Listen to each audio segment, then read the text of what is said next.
bad music. We hear bad music all the time. Sometimes we agree on what's bad, sometimes we can't. But regardless, 2024 is coming to a wrap and it's time for List Week, where I go over the best and the worst songs and albums this year had to offer, starting with the worst songs of 2024. I gotta say, this year had tons of highlights to look back to, but a whole bunch of trash as well. In fact, I would say that 2024 set the bar for bad music even lower than 2023. Both ends of the spectrum were super competitive. Regardless, I am willing to sacrifice my own sanity in search for the worst dog shit out there. You're welcome. At number 10 is a song that, even though it is straight up terrible, I do quietly admire at how someone has this amount of courage and bravery to release something to the public that's this embarrassing. I am talking about Lil Mabu's Oppie Day. The reason why this track is so low is because it's the only song here that I could laugh at because it's so shit. A track where he's singing. Yes, the annoying white kid known to craft the worst drill songs imaginable made a song where he does an interpolation of Daniel Powter's Bad Day, but instead talks about how he needs to turn over a new leaf by threatening to shoot his ops. As if this topic wasn't something he has rapped about for literally every single other one of his tracks. The only new leaf Lil Mabu is turning is making history, because I think this song could go toe to toe with YB and Namir's Soul Train at being so bad it's good. So yeah, even though I have this at number 10, I do recommend checking this song out at least once in your lifetime. A song that I would not recommend checking out is the number 9 spot, Lil Uzi Vert with The Rush. Yup, this is from Lil Uzi Vert's new album, Eternal Will Take Two. I'm not gonna discuss too much about the album itself, I just want to focus on the song for this video, because I'm shocked at how nobody in the studio ever thought about the fact that, you know what, this sounds like shit. It has a feature from Big Time Rush, but even calling that a feature feels like a stretch, because they just appear for the first 5 seconds of the song and leave. Motherfuckers are calling anything a feature these days. And then for the rest of the song, Uzi basically subdues us with his horrible deep voice inflection. I know I said in my original review that he's only doing this because of Cardi. I don't think that's fair to Uzi. He has done stuff like this in the past, but nothing as bad as this. This right here is unlistenable. I really don't think Uzi gave a fuck as to how bad this song sounded. Moving on to number 8. That would be the Snowdy and Drake collab, Wagwan Delilah. A song I could have put higher on this list, but I just could not bring myself to take this shit seriously. I think most people watching this video forgot that this thing came out, and honestly, this thing should be banned to the Shadow Realm for how bad it is. After taking the L from the beef, Drake decided out of nowhere to hop on this Nobody's track where they remix Plain White T's Hater Delilah, but make it about Toronto. Yup, he's bringing back the fake patois, and this time he is sounding worse than ever. Snowday, who not only has less subs than me, just sounds like another version of Smiley. Like, I'm convinced this is Smiley on his old account, because I would imagine even he thinks putting his real name on this piece of garbage would be embarrassing. Number 7 has to go to Cash Cobain and J. Cole's collab, Grippy. I think J. Cole is kind of overrated in terms of discography, but if there's one thing I can't take away from him, that's his ability to hop on another person's song and spit. But what the actual fuck happened here? Within the span of a minute, we got some of the worst bars I've seen the man utter out of his mouth in his entire career. She said she was gay until I slayed, now she's strictly dickly, she digging the hips, she a hippie, pussy so good, I just had an epiphany, I'ma send all your kids to Disney, I'ma pay a little extra, make sure they meet Mickey. If you think the track gets any better from here, I regret to inform you that Cash Cobain's verse is even worse than Cole's. Marnie, I don't want to talk about Marnie. I don't think that I should talk about Marnie. Fuck it, I'm gonna talk about Marnie.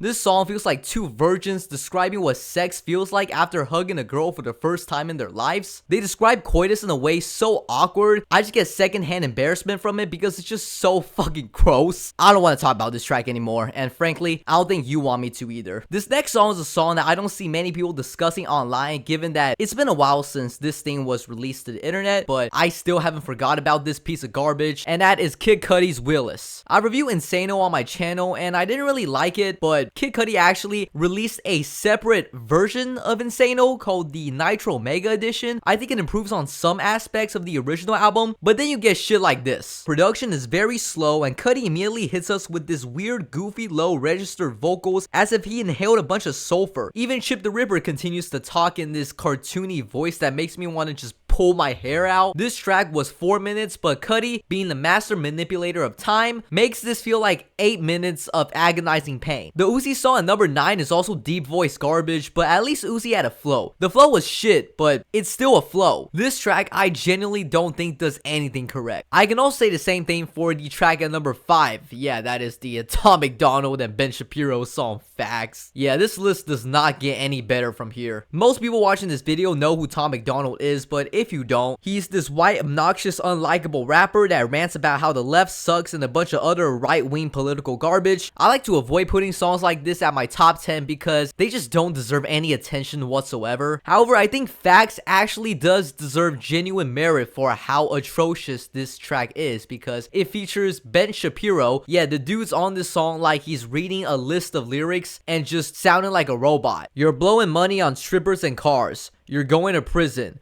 I'm on television. Keep hating me on the internet. My comment section all woke Karens.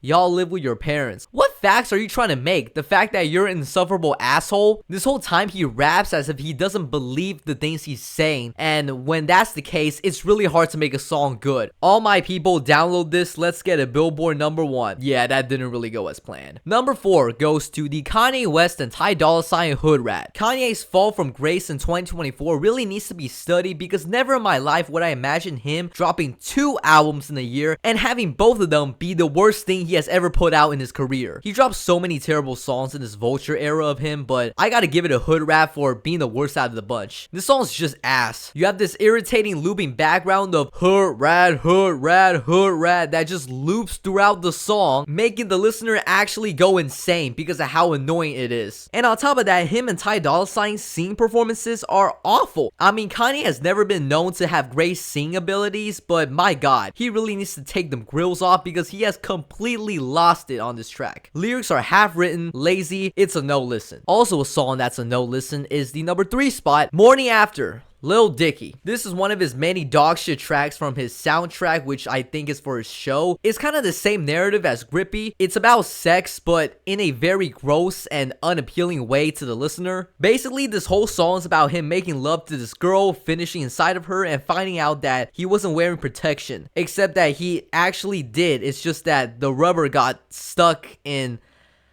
Yeah, I'm done. If I didn't allow repeats, I would have 3 other songs from this Peanuts soundtrack all on here because they're all terrible, just in a different way. But since I don't allow repeats, I had to pick the worst out of the worst, and this is the one I end up choosing. Now, this number 2 spot is one that maybe some people might disagree with. It's a song that sounds far superior to most of the garbage I have introduced, but knowing how putrid, how repulsive the message of the song is trying to convey, I just could not bring myself to excuse this song from a list as such. I am talking about The Hard Part 6. It's funny how Drake went on XQC stream and said, "Oh, you need facts to take me out, fairy tales won't do it," when he himself made a song full of blatant lies that Kendrick essentially just left him on red and still came out on top. This was the track that cemented Drake as the loser out of the whole beef, except for his hardcore fans that still to this day continue to defend that he somehow won. I could spend 10 minutes dissecting every horrible bar on this song, but instead I'm going to do a top 5 of the worst bars on The Hard Part 6 and just kind of wrap everything up for you. Stop buying views and buying comments. You may as well keep the paper. He really doubled down on this claim that Kendrick is apparently using bots to boost his streams, as if literally every single one of my friends didn't know what was going on between the two. This beef had the whole internet in a chokehold, so for Drake to suggest that Kendrick is using bots to boost his streams is just ridiculous. Plus, even Drake himself has benefited off of excessive promotion in the past. When Scorpion dropped, Spotify was spreading this album faster than COVID spread to the world. Only fucking with Whitney and not Millie Bobby Browns that never looked twice at no teenager. First off, Kendrick never brought up Millie Bobby Brown once in the beef, even if he could. And second, there's literal footage of Drake kissing a 17-year-old on stage, even knowing that the girl was underage. Mother,